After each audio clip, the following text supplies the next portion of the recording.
Manipuri youth forum Bangladesh की चाही अनिगी ओइबा थौपुगदबा executive body की थौबुरोइसिंग इलेक्शन की खुथांग दखनबगी थौरम अमा नवंबर की तांग तरा इराय नुमित अयुक पुंग तरा माथोय मतमदा मौलवीबाजार डिस्ट्रिक्ट की कमलगंज उपजिला मनुंग चेनबा आदमपुर द लैबा मणिपुरी कल्चरल कॉम्प्लेक्स दा पांगथोखि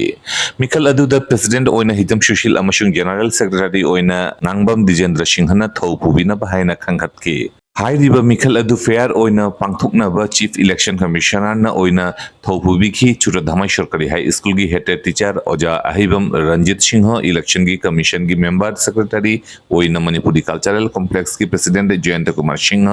अमसुंग ओजा कुंजरानी सिन्हा की मीटिंग मखादा मपुंग फाहनखि इलेक्शन की प्रिसाइडिंग ऑफिसर अमसुंग पोलिंग ऑफिसर की थौपुबी की ओजा हौबम सुधीर सिंह अमसुंग ओजा कंथौजम शिल्पीना इलेक्शन अदुदा प्रेसिडेंट की फमदा कैंडिडेट अनि एल सुचना सिन्हा अमसुंग हिजम सुशील सिंह जनरल सेक्रेटरी की फमदा कैंडिडेट अहुमदी ngangbam दिजेंद्र सिंह खाइदम सचिन सिंह सोराइजम अनिता रानी सिन्हा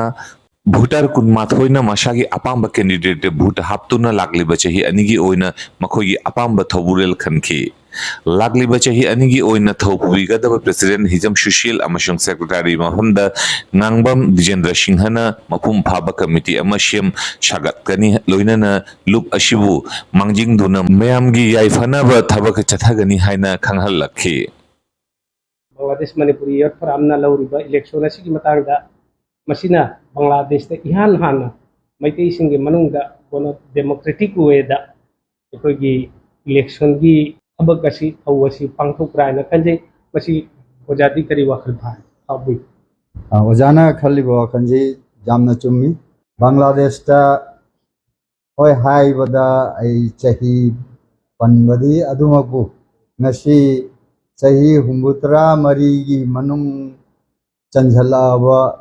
आई चाही असिगी मनुंग हिगा आईना खंजरक नाइगी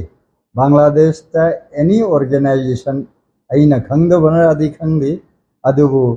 इलेक्शन बैलेट न ओइना ऑर्गेनाइजेशन खंगदे कमिटी खंगदे करी खंगदे मसी अखोय मितई खुनाइदा कैदोंगैदसु थोक्ति मारायना खल्ली अदुबु ngasi यूथ फोरम ना अनौबदी हाइबा जादे मितई मनुंगददी अखोय मितई मनुंगददी ऑर्गेनाइजेशन दा अनौबा ओइना लौबो जाय अनौबा इहौ ओइना लौसल्ले अखोयदी अदुना ngasi यूथ फोरम ना लौरिबा थौदांग असि जामना नुंगाइनिंगाइनी अमसुंग थागतनिंगाइनी अदि अचुम्ब लंबेन पुरकपदा अदि इलेक्शन नतना अचुम्बसी अखोय फंगबा ngamde अदुना ngasi यूथ फोरम ना पाइखलिबा यूथ फोरम दा लैरिबा थौबुरिबा पुनोमक नहारोन पुनोमक आई थागतचरी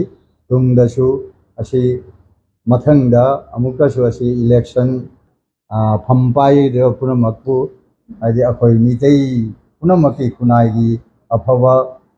पुनमक मियाम पुनमकी फनबसी लखटपि उहायना हाइजनी अदुना यो फोरम ना पाइखलिबा थबसी जामना नुगाइनिगाइनि सिंथानिगाइनि थागतजरी ओजाबु